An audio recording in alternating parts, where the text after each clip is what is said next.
Hello my dear student. देखो बेटा, class ninth के जितने भी ऑब्जेक्टिव क्वेश्चन बनेंगे वो आपके पेपर में वार्षिक एग्जाम में यहीं से बनेंगे। ठीक है, ये मैंने शॉर्ट क्वेश्चन में कराए हैं, इनको याद कर लेना, समझ लो पहले। ठीक है, पहला है ये डीएनए कहाँ पाया जाता है। तो आपको पता है कि एक कोशिका होती है, उसमें बहुत सारे कोशिकांग होते हैं, हरित लवक होते हैं, माइटोकॉन्ड्रिया होती है, बहुत सारी चीज़ें होती हैं। लेकिन जो डीएनए पाया जाता है वो आपके जो है कहाँ पाया जाता है, वो आपके केंद्रक में पाया जाता है। हरित लवण में नहीं पाया जाता, ये केंद्रक में पाया जाता है। अगला है केंद्रक की खोज किसने की थी। आपको मालूम है रॉबर्ट हॉक ने काय में खोज की थी, कोशिका की खोज की थी। लेकिन इसका सही आंसर है रॉबर्ट ब्राउन ने की थी। क्या है? रॉबर्ट ब्राउन ने, यही सही उत्तर है, इसी पे आपको टिक करना है। ठीक है, अगला क्वेश्चन है हड्डियों को पेशियों से जोड़ने वाला रेशेदार ऊतक क्या है।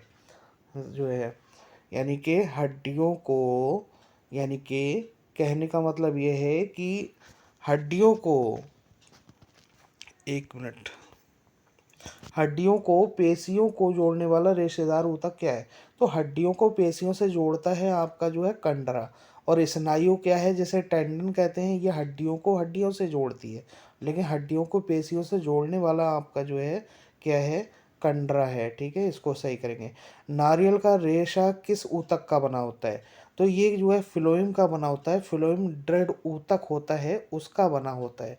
ठीक। अच्छा, उड़ने वाला स्तनधारी है। तो आपको जो है पता है कि सबसे जो है जो हमारा जो है जो चमगादड़ है वो आपका स्तनधारी है, सबसे छोटा स्तनधारी है। तो इसे स्तनधारी जो है वो क्योंकि वो उड़ता भी है, तो इसमें चमगादड़ को सही टिक करेंगे। ठीक है, अगले देखिए, एक कोश का जंतु रखे गए हैं। तो एक कोश की जो जंतु रखे गए हैं वो काय में रखे गए हैं, प्रोटिस्टा में जगत में रखे गए हैं या मोनेरा जगत में रखे गए हैं। तो इसका सही आंसर है मोनेरा जगत, मोनेरा जगत। एक बीजपत्री पौधों का उदाहरण है। तो इसमें साइकस और मक्का है, तो इसमें मक्का है, गेहूं है, ये जो है एक बीजपत्री पौधे के उदाहरण है। अगला है सोडियम में न्यूट्रॉनों की संख्या होती है। जैसा कि मैंने बताया सोडियम का प्रतीक क्या होता है, Na। और नीचे लिखा होता है 11, ऊपर लिखा होता है 23। तो 23, 11 कितने, 11 ही प्रोटॉन है, 11 ही आपके जो है क्या होते हैं, इलेक्ट्रॉन होते हैं। लेकिन जब न्यूट्रॉन निकालना होता है तो 23 में से 11 घटा देते हैं, तो इसमें से क्या सही होगा, 12। क्या सही होगा, 12, 11 नहीं 12। क्योंकि 11 इलेक्ट्रॉन है, 11 ही आपके प्रोटॉन है, लेकिन जो न्यूट्रॉन पूछा है वो 12 है। ठीक। अगला क्वेश्चन है प्रोटॉन की खोज किसने की थी।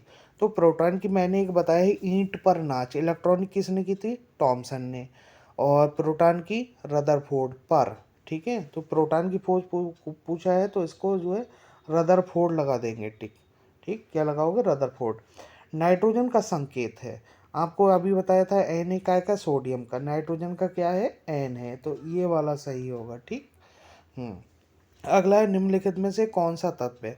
आप जानते हैं कि तत्व जो है जल क्या है, यौगिक है, वायु क्या है, मिश्रण है, ऑक्सीजन ही तत्व है इसमें।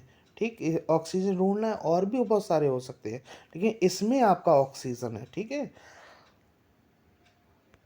अगला क्वेश्चन, अगला क्वेश्चन है निम्नलिखित में से कौन सा तत्व है, वो तो आपको करा दिया, ऑक्सीजन।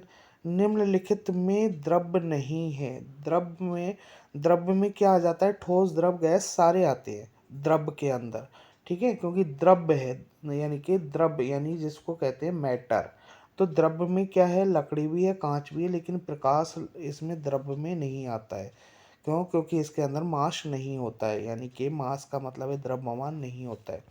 अंतरा आणुक स्थान सर्वाधिक होता है, यानी अणु से अणु के बीच की दूरी सर्वाधिक काय में होती है, तो सर्वाधिक होती है गैसों में। अच्छा, घड़ी में सेकंड वाली सुई का आवर्तकाल कितना होता है। तो सेकंड वाली सुई पूरा आवर्तकाल एक चक्कर लगाती है तो कितना हो जाता है, 1 मिनट हो जाता है। तो इसका मिनट वाला सही है। ठीक। अगला, किसी जो है पिंड का द्रव्यमान 2 गुना कर दिया जाए, यहाँ पर ये आपका 2 गुना है, 2 गुना कर दिया जाए और वेग आधा कर दिया जाए तो गतिज ऊर्जा हो जाएगी, कितनी हो जाएगी, चौथाई हो जाएगी, यानी 1/4, यानी कि चौथाई हो जाएगी। ठीक। अगला क्वेश्चन, दो पिंडों के बीच लगने वाला गुरुत्वाकर्षण बल किस पर निर्भर नहीं करता है। तो किस पर निर्भर नहीं करता है, इसके बहुत सारे ऑप्शन आएंगे, लेकिन आपको सही टिक करना है, उनके द्रव्यमानों पर जो है निर्भर नहीं करता है। ठीक।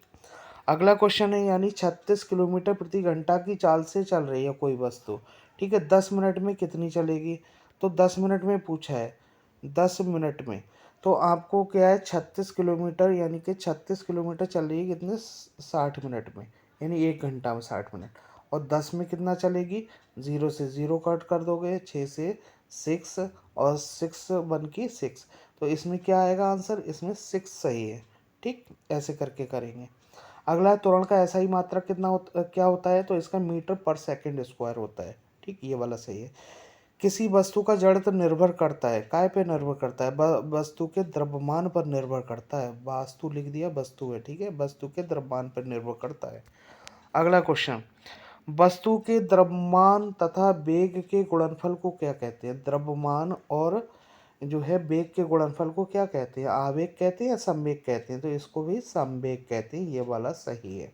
तो ये बेटा आपके ऑब्जेक्ट आएंगे, ठीक है, याद करना है, ये क्लास में बताए नहीं जाएंगे आपको, आपको याद करना है, इस बहाने से कम जो है आप इतने क्वेश्चन याद तो करोगे, ठीक है, यही मिलेंगे आपको पेपर में।